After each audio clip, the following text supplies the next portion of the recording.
I broke basically every single rule of ceramics making the elements of this sculpture. That being said, I am in fact going to follow the rules when I put it together. So in previous videos, I made a bunch of thrown elements that I'm now going to basically turn into a very weird thing. Many different cultures have this iconography of the world turtle, like the idea that the world itself is being held up by a turtle on a giant shell. If you watched Avatar: The Last Airbender, you might be kind of familiar with this concept. All of the different nations were on the lion turtle's back. Same concept. Almost exactly a year ago, I made a sculpture very similar to this. I even made it in a very similar way. I threw the turtle shell. I used a bowl to represent the world, and the thing about that is it broke. I actually got into this juried show, and there was a mobile that was supposed to spin over top of it, and I learned the hard way that epoxy does not stick to a smooth glazed surface.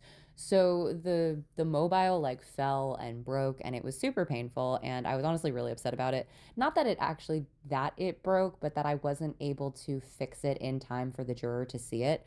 So I'm remaking that sculpture, but I'm doing it differently. Instead of using just a singular bowl that was kind of like in a half moon shape on its shell, I like threw an entire globe. I also did a very different like color. This one is also like the words are hard. It's a snapping turtle. It was more of like an abstract idea of a turtle. Now, okay, if you made it this far, the only advice I have if you're going to do something similar to this where you're like stacking a bunch of different elements, I intentionally left my little guy here pretty wet so the turtle and the world are on the drier side of leather hard, I'd say.